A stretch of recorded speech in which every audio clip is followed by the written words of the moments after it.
Alhamdulillahirabbil alamin wa bihi nasta'inu ala umuri dunya waddin. Wassalatu wassalamu ala asrofil anbiya'i wal mursalin sayyidina wa maulana Muhammadin. Asyhadu an la ilaha illallah wahdahu la syarika lah wa asyhadu anna Muhammadan 'abduhu wa rasuluhu la nabiyya ba'da. Allahumma shalli wa sallim ala sayyidina Muhammadin wa ala ali sayyidina Muhammad. Qala rabbi shrah li sadri wa yassir li amri wahlul 'uqdatam min lisani yafqahu qawli. Qala subhanaka la ilma lana illa ma 'allamtana innaka antal 'alimul hakim. Amma ba'd. Puji serta syukur kita haturkan kepada Allah Subhanahu wa taala, Zat yang Maha Esa, Zat yang satu-satunya yang pantas kita sembah.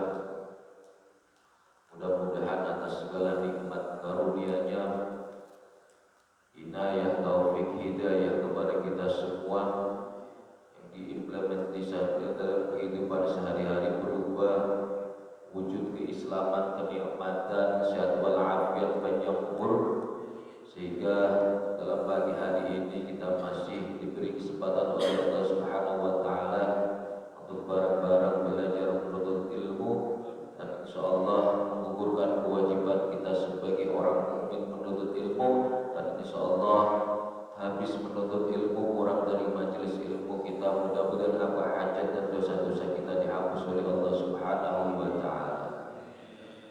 Salawat serta salam kita haturkan kepada baginda Nabi besar Muhammad sallallahu alaihi wasallam, kepada keluarganya, kepada sahabatnya, kepada tabi'in-tabi'innya, kepada seluruh umatnya. Mudah-mudahan di yaumul akhir nanti kita berhak mendapatkan sahabat dari baginda Rasulullah sallallahu alaihi wasallam. Amin ya rabbal alamin. Yang saya hormati para alim ulama, para ustadz, para kiai, seluruh takbir Masjid Ar-Rahman yang mensiarkan baik-baik yang diam maupun yang terang-terangan, bapak-bapak, ibu-ibu, para sesepuh yang hadir, ketua RT yang hadir maupun yang tidak hadir, ketua RW yang hadir maupun tidak hadir. Yang hadir insyaallah kita berdoa mudah-mudahan selalu istiqomah untuk menuntut ilmu di jalan Allah Subhanahu wa taala. Yang belum sempat hadir, mudah-mudahan dibukakan pintu hidayah agar bisa menuntut ilmu ke majelis ilmu yang tujuan menuntut ilmu kita semata-mata untuk ibadah kepada Allah Subhanahu wa taala. Hadirin yang dimuliakan Allah Subhanahu wa taala, 2 minggu yang lalu kita belajar dalam materi tasdidul suratul Fatihah. Kemarin kita sudah menempuh tasdid yang ada di dalam suratul Fatihah. Ada 14. Alhamdulillah kemarin sudah kita selesaikan. Dan untuk pagi hari ini yang mulia ini kita beralih ke faslun. Bismillahirrahmanirrahim. Faslun bermula dari segala pasal-pasal awqatu sholati khamsun. Awqatu sholati khamsun bermula segala waktu sembahyang, waktu sholat itu 5. Jadi pagi hari ini kita bahas tentang waktu-waktu sholat. Dalam Al-Quran surat An-Nisa 103 sudah diberitakan Allah Subhanahu wa taala, Bismillahirrahmanirrahim, inna sholata kanat 'alal mu'minina kitaban mawquta. Sesungguhnya sholat itu fardu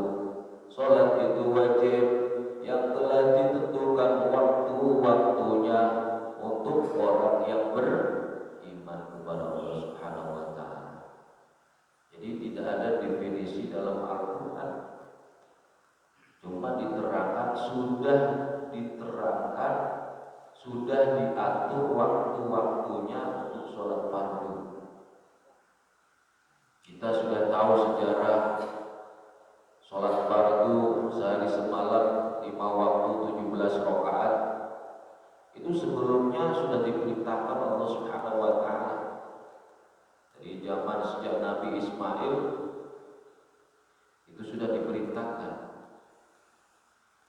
Walaupun dari 25 tahun Rasulullah SAW umurnya belum menjalankan perintah sholat lima waktu. Sholat 5 waktu itu setelah ada peristiwa Isra wal Mi'raj. Tapi apakah Nabi pada dulu itu gak pernah melakukan sholat? Tidak. Zaman Nabi sebelum Nabi Muhammad, Nabi Ismail juga pernah melakukan sholat. Tapi sholatnya hanya pagi dan sore. Sholatnya hanya pagi dan sore. Cuma 2 kali sholatnya.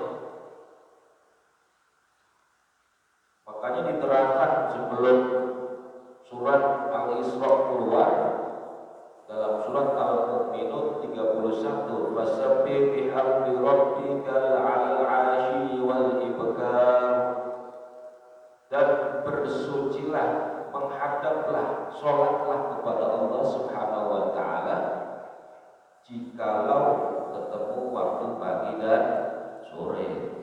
Mungkin pada waktu dulu zaman Nabi Ismail, Nabi Muhammad sallallahu alaihi wasallam belum ditentukan, belum ada, kalau belum ada peristiwa Isra wal Mi'raj. Tapi zaman dulu Nabi Muhammad sallallahu alaihi wasallam sudah mengerjakan sholat, maka dicontohkan dari Nabi sebelum Nabi Muhammad sallallahu alaihi wasallam disempurnakan setelah menjadi Rasul. Peristiwa Isra wal Mi'raj, terus turunlah perintah sholat dalam bentuk sholat 5 waktu 1 hari semalam sebanyak 17 rakaat. Dan pagi ini di sini ditentukan dalam ilmu fikih awqatus sholati khamsah, bermula segala waktu sembahyang itu 5. Awal waktu dhuhri, yang pertama waktu zuhur, zawalu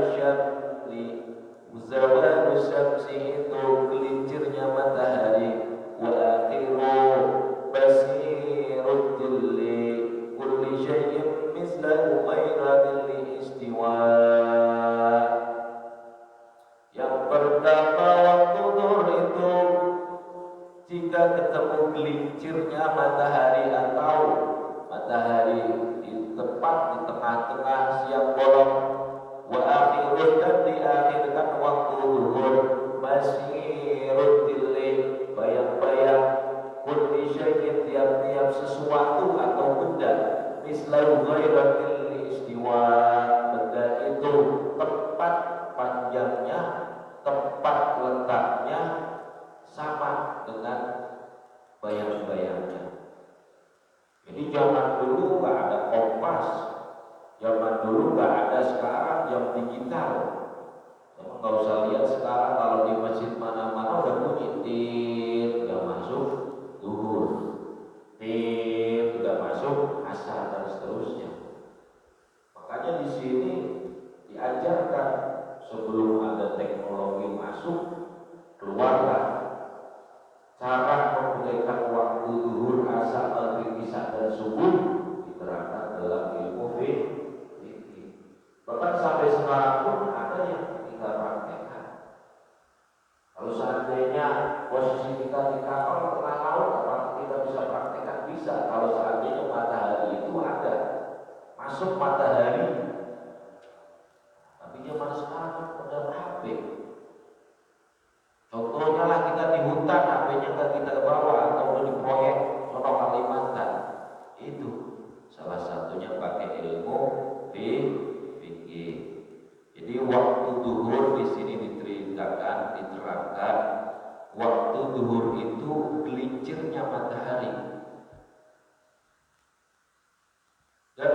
diakhiri pada waktu gelincirnya matahari. Bayang-bayangan, misalnya kita ambil satu benda 1 meter, kita tancapkan, itu bayangannya itu persis tingginya, persis, gak kurang gak lebih.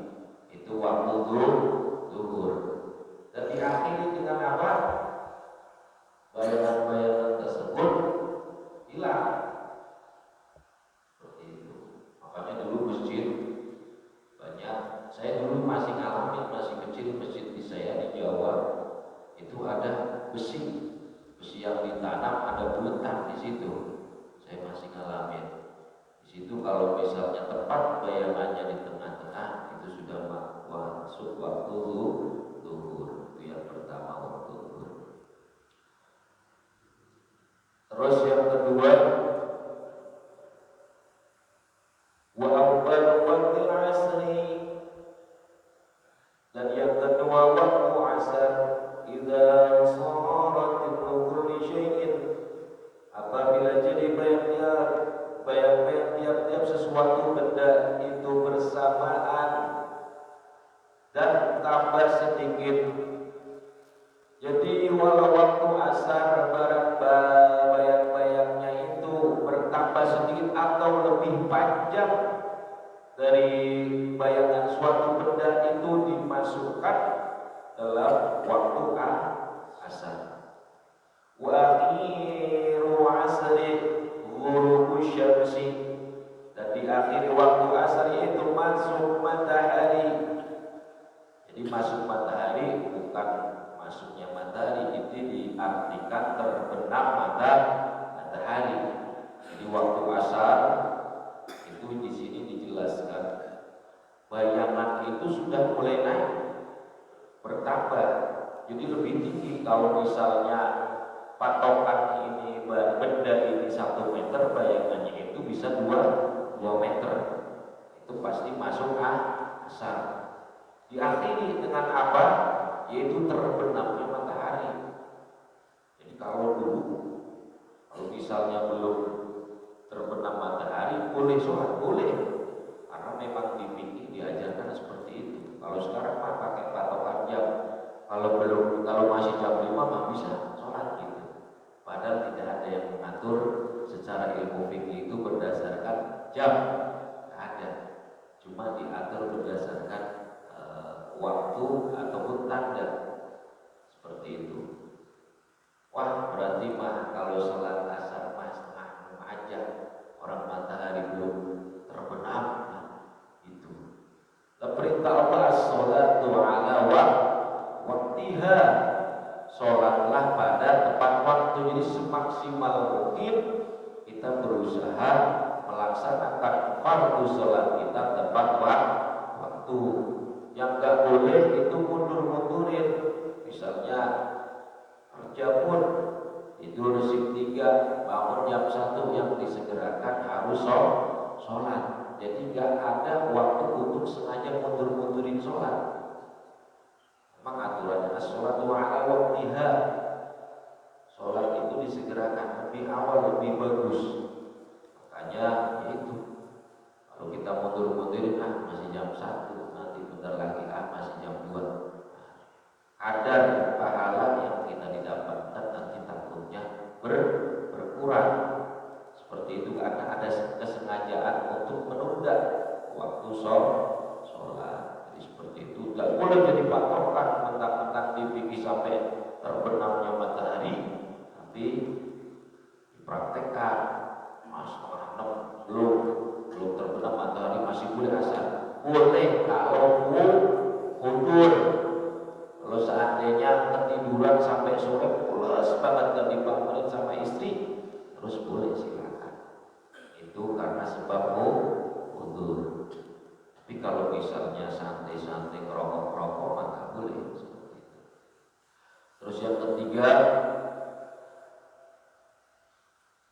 wa awwal waqtil maghrib, dan bermula waktu maghrib ghurub syamsi, itu masuknya matahari atau terbenamnya matahari. Jadi waktu maghrib itu patokannya terbenamnya matahari. Wa akhiru ghurub syafaqil ahmar, dan diakhiri waktu maghrib masuk mega yang merah. Apalagi sekarang kalau mendung mah susah mega merah nggak ditemuin. Mega itu awan. Mega itu awan. Jadi kalau awannya sudah merah itu terbenamnya matahari itu masuk maghrib. Masuk maghrib terbenamnya matahari diakhiri sampai dengan keluarnya mega merah.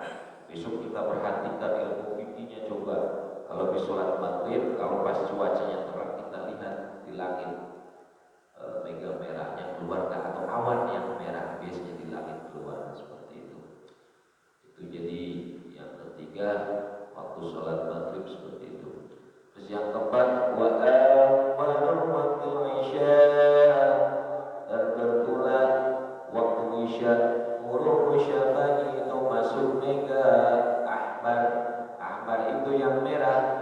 Jadi masuknya mega merah atau terbenamnya mega merah atau hilangnya mega merah itu masuk waktu isya.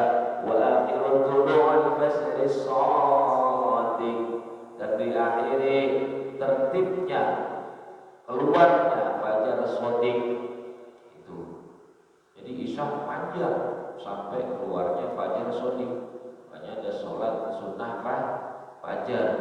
Banyak orang yang melaksanakan sebelum sholat subuh itu melaksanakan sholat sunnah fajar. Jadi sebelum masuk imsak itu disunahkan untuk sholat fajar. Di sini fajar shadiq. Fajar shadiq itu ya terangnya. Jadi terangnya di kelangitan atau mulai keluarnya cahaya-cahaya matahari. Fajar shadiq. Jadi kebanyakan kalau sudah keluar fajar shadiq di sini akhirnya, karena yang terakhir wa awwal waktu subuh dan bermula masuknya waktu subuh itu keluarnya fajar shadiq itu. Jadi mulai keluar agak terang, bukan terang seperti ini, agak terang subuh, agak terang mulai langitnya kebuka seperti itu. Jadi patokannya fajar shadiq atau jadi langit itu mengeluarkan apa ya namanya, maksudnya agak terang seperti itu. Langit itu mulai mengeluarkan keterangannya seperti itu. Dan diakhiri waktu subuh tulu'ul syamsi, yaitu akhir waktu subuh al-ashfaqu, jadi masuknya tertibnya masuknya matahari keluarnya matahari. Jadi matahari udah keluar itu habis waktu subuh. Waktu subuhnya udah selesai. Jadi seperti itu. Jadi 5 waktu-waktu sholat yang ditentukan secara tanda atau ilmiah. Kan jelasnya tak ilmiah tanda sesuai matahari, falakiyah, ilmu falak seperti itu ditentukan semuanya. Jadi ada 5 waktu sholat khomsi, yaitu waktu-waktu sembahyang itu 5. Yang tadi zuhur mulai tergelincirnya matahari.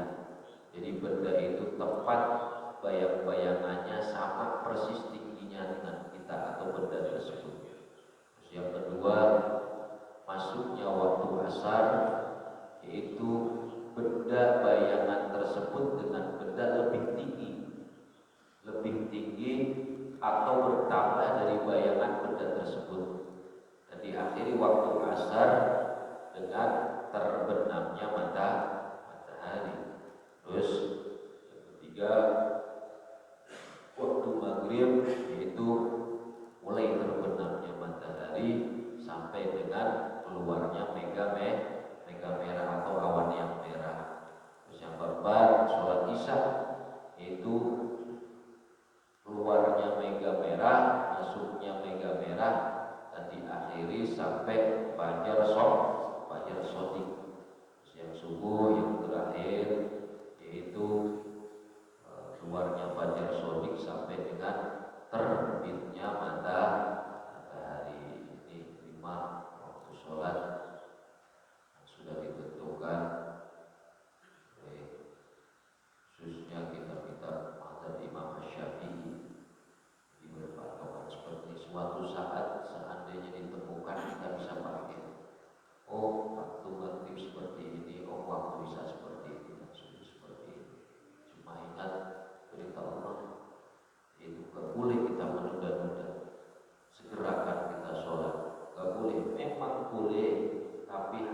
harus berhudur, harus hudurnya yang syar'i, yang bisa dipertanggungjawabkan.